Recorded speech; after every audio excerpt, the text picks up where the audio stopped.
यह जीवन धन्य बने, वरदान जो मिल जाए।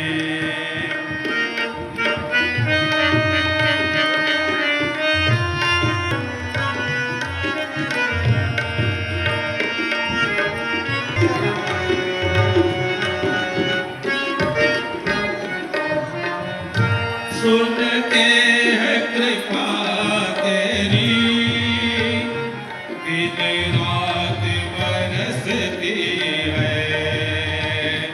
सुनते हैं कृपा तेरी, दिन रात बरसती है। श्रद्धालु ही पाते हैं, दुनिया तो तरसती है। श्रद्धालु ही पाते हैं, दुनिया तो तरसती है।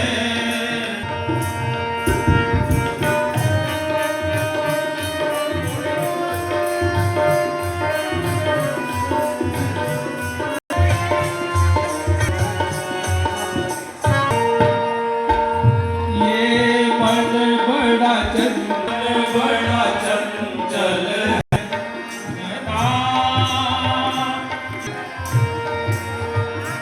यह इतना भोला इसे ठगता, यह इतना से ठगता। समझाए जितना समझाए इसे, उतना ही मचल जाए। ऋणों में स्थान जो मिल जाए, माता तेरे चरणों में।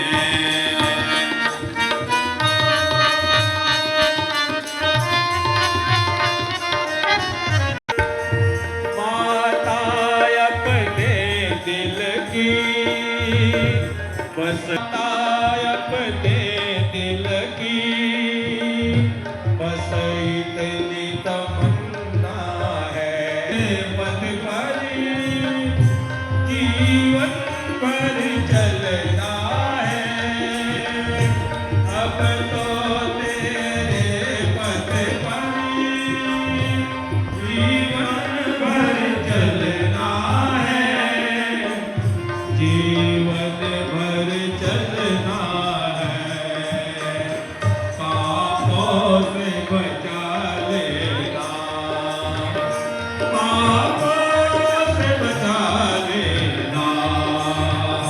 गिर गिर के संभल जाए। దేవమార్గంలో తిరగొద్దు, రెడ్ కార్పెట్ మీద తిరగొద్దు, దయచేసి లోపలికి వెళ్ళండి. కార్యకర్తలందరూ కూడా గుడ్డీల దగ్గర ఉన్న కార్యకర్తలు కొంచెం దయచేసి అక్కడ వచ్చే వాళ్ళని గుడ్డీలకి సరిపడా కూర్చోబెట్టవలసిందిగా ప్రార్థన.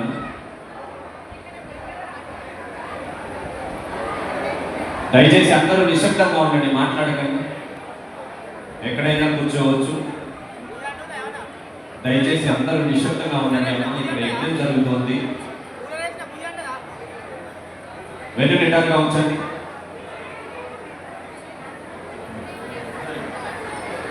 అందరూ కూర్చోవాలి. ఓంకారం యజ్ఞం ప్రారంభమవుతుంది. యజ్ఞశాలలో ఎవరు నిల్చోవద్దు, దయచేసి మాట్లాడవద్దు. 3 సార్లు ఓంకారంతో, 3 టైమ్స్ ఓంకారం, ఒకసారి గాయత్రి మంత్రంతో మనం ఈ మహాయజ్ఞాన్ని ప్రారంభిద్దాం. దయచేసి మీ పక్క వాళ్ళతో మీరు మాట్లాడకుండా వచ్చేవాళ్ళు కూర్చుంటారు. వాళ్ళకి ఎక్కడ ఖాళీ ఉంటే అక్కడ కూర్చోవడం తెలుసు. మీరు కొంచెం ఖాళీ ఉంచండి. మీ ఎక్కడికి చుట్టూ 8 మంది కూర్చోవచ్చు మినిమం, అంటే 4 జంటలు. దయచేసి ఇంకొక ఇద్దరు కూడా సర్దుకొని కూర్చోవచ్చు, 10 మంది కూర్చోవచ్చు. దయచేసి నిశ్శబ్దంగా ఉండి అందరూ కూర్చోండి. అసలు ఎక్కువసార్లు ఎవరు నిలబడదు, ఎక్కడైతే ఖాళీ ఉందో అక్కడ కూర్చోండి. 3 సార్లు మాతో పాటు ఓంకారం ఉచ్చరించండి, ఒకసారి గాయత్రి మంత్రం. వెన్ను నిండారుగా ఉంచుకోండి.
అందరికీ నమస్కారం, प्रणाम। శాంతి కుంజ్ గాయత్రి తీర్థ హరిద్వార్ నుంచి 108 కుండం గాయత్రి జ్ఞాన మహాయజ్ఞం జరుగుతుంది। ఈ జ్ఞాన మహాయజ్ఞంకి, గాయత్రి మహాయజ్ఞంకి, ఈ అగ్నిహోత్ర యజ్ఞంకి మీ అందరికీ స్వాగతం, సుస్వాగతం, నమస్కారం। దయచేసి కార్యక్రమం మొదలుపెట్టిన ముందు 2-3 మాటలు మాకు గుర్తుంచుకోవాలి, ధ్యానం పెట్టాలి। ఏమది? ఫస్ట్ మీరు నిశ్శబ్దంగా ఉండండి, ఎవరు మాట్లాడుతున్నారో వాళ్ళు మాట్లాడారు, మీరు కేవలం ఫోకస్ చేయండి। మీరు 2-3 గంటల 4 గంటలు ఇస్తున్నారు దేనికోసం? మీ భవిష్యత్తు కోసం, దేనికోసం? మీ ఆలోచన కోసం, మీ కుటుంబం కోసం, మీ పరివారం కోసం, మీ విశ్వ సమాజం కోసం। గాయత్రి మహాయజ్ఞం కేవలం ఒక చిన్న హోమం లేదు, ఈ దారిలో వచ్చారు। యజ్ఞం కేవలం దేవుడు మనుషులు చేస్తున్నారు। ఋషులు చెప్పారు, యజ్ఞం కేవలం దేవుడు మనుషులు చేస్తున్నారు। మీరు ఇటువైపు వచ్చారు, మీరు అందరూ దేవతలు, దేవి దేవతలు, కానీ దారి తప్పి దేవి దేవతలు కొంచెం మనం మర్చిపోయారు, మన తల్లిదండ్రులకి మర్చిపోయారు। మీరు గుర్తుంచుకోండి, దయచేసి శ్రద్ధగా, విశ్వాసంగా ఇది గుర్తుంచుకోండి। మనం చాలా జనానికి పిలిచారు యజ్ఞం కోసం, ఎంతమంది వచ్చారు? ఇదే దీనికోసం మీకు దేవి దేవత చెప్తున్నాను। ఈ దారి మీద ఎవరైనా నడవద్దు దయచేసి। ఫస్ట్ గురు వేద భగవాన్ సరస్వతి మాతకి ఆవాహన అవుతుంది। గురు ఈ మొత్తం యజ్ఞంకి కాపాడాలి, వాళ్ళ శక్తి జ్ఞానంతో పాటు యజ్ఞం జరుగుతుంది। దీనికోసం ఫస్ట్ దేవుడు మనకి సనాతనులు గురు ఆవాహన చేస్తున్నాం। తర్వాత ఎవరు? సరస్వతి మాత। సరస్వతి మాత ఇప్పుడు మాట్లాడుతున్న ఈ వాక్శక్తి ఎవరు ఇస్తున్నారు? సరస్వతి మాత। ఇది శుద్ధ అవ్వాలి, దీనికోసం సరస్వతి మాతకు ప్రార్థన చేస్తున్నారు। ఏ మాత, మనం ఏదైనా మంత్రం ఇప్పుడు చదువుతున్నాం, అది ప్రాణమంత్రం అవ్వాలి, అంత శక్తి అవ్వాలి, దీనికోసం సరస్వతి మాత। తర్వాత వ్యాస వందన, వేదములున్న వ్యాస్, ఈ మొత్తం జ్ఞాని బుక్స్ ఎవరు రాశారు? వేద వ్యాస రాశారు। ఈ మొత్తం కర్మకాండ అన్ని మనకు అవైలబుల్ ఉంది। ఎట్లా? వ్యాసదేవుడు చాలా కష్టపడి రాశారు, దీనికోసం వారికి కూడా దండం పెట్టాలి। ఈ వైదిక్ వ్యాసం అని చెప్తున్నారు, మీరు అందరూ దయచేసి ఎవరైనా వైదిక్ పైకి రావడం వెళ్ళడం అలాగే లేదు, ఎవరికి మనం పిలుస్తున్నామో వాళ్ళే వైదిక పైకి రావాలి, లేదంటే అందరూ దయచేసి యజ్ఞ స్థలంలో ఉండి మన కార్యకర్తకు వినపం, అందరూ దయచేసి ఫస్ట్ కార్యకర్త వాళ్ళు నిశ్శబ్దంగా ఉండండి। జనాలు చాలా నిశ్శబ్దంగా ఉన్నాడు, కార్యకర్త వాళ్ళ మాట, కార్యకర్త వాళ్ళు కూడా దయచేసి నిశ్శబ్దంగా ఉండండి। మీరు అందరికీ హెల్ప్ చేయండి, ఎవరికి యజ్ఞం తెలియదు ఏం జరుగుతుంది మీకు సహాయం చేస్తారు। లాస్ట్ గుండంలో కూర్చుంటే ఏమి ఇబ్బంది లేదు, మీరు ఇక్కడ కూర్చున్నాను, లాస్ట్ కూర్చున్నాను, ఇబ్బంది లేదు, గాలి ఇక్కడ కూడా ఉంది, గాలి అక్కడే కూడా ఉంది, అందరి కోసం ఒకటే దేవుడు శక్తి కోసం ప్లేస్ ఏం లేదు, ఈ చోట్లు శక్తి ఎక్కువ, ఆ చోట్లు లేదు, యజ్ఞంలో అలా ఏం లేదు, ఎవరు ఎక్కడైనా కూర్చున్నారు, అందుకు ఎక్కడేలాగా శక్తి జరుగుతుంది మీకు। దయచేసి కూర్చోండి, లాస్ట్ విన్నపం మీకు హృదయపూర్వకంగా విన్నపం, కూర్చోండి। మన కార్యకర్త వాళ్ళు 2 సైడ్లు ఉండండి, ఎవరైనా కాలు నొప్పి ఉంది కింద కూర్చోడానికి ఇబ్బంది అయితే వాళ్ళు చైర్ మీద స్టూల్ మీద కూర్చోవచ్చు, కానీ ఎక్కడ కూర్చోవాలి? లాస్ట్ లైన్, అదే ఇటు సైడ్ లాస్ట్, ఇటు సైడ్, ఎందుకంటే మీరు మధ్యలో కూర్చుంటే మీ వెనక ఉన్న వాళ్ళకి ప్రాబ్లం అవుతుంది। ఇంకా 4 గంటలు పడుతుంది యజ్ఞం, 4 గంటలు ఇప్పటి నుంచి కాల్కులేట్ చేయండి।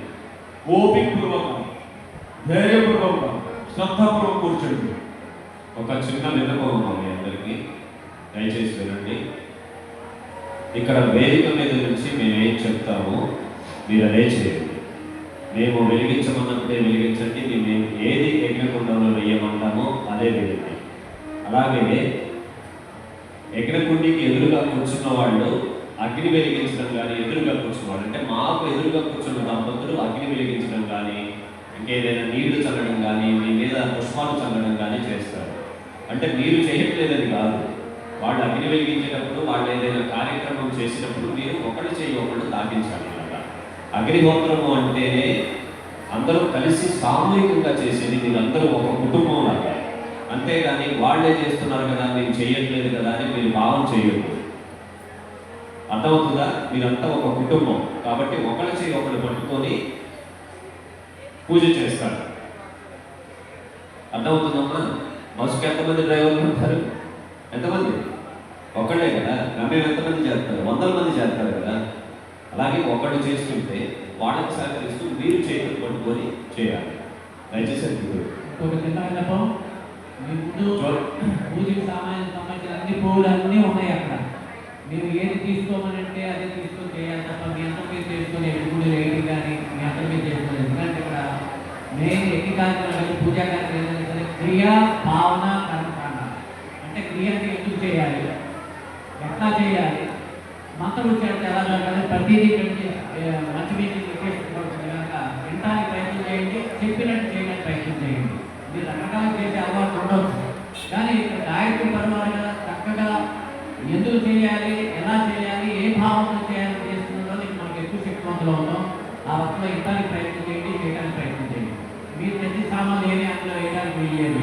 చాలా మంది తెచ్చిన కుండీలో మీరు తెచ్చిన పువ్వులని, డబ్బులని, కొబ్బరి బొండాలని ఏమి వేయడానికి లేదు. మీరు అన్ని సామాన్ దగ్గర పెట్టాం, ఏది ఏమంటే అదే వేయాలి. జ్యోతి ప్రజ్వలన కోసం దైవ స్వరూపులు శ్రీ పురి సత్యనారాయణ గారి దంపతులు, అలాగే బాల ప్రకాష్ గారి దంపతులు, కుక్కుల లక్ష్మణ్ గారి దంపతులు, అవధూత శ్రీహరి గారి దంపతులు వేదికను అలంకరించవలసిందిగా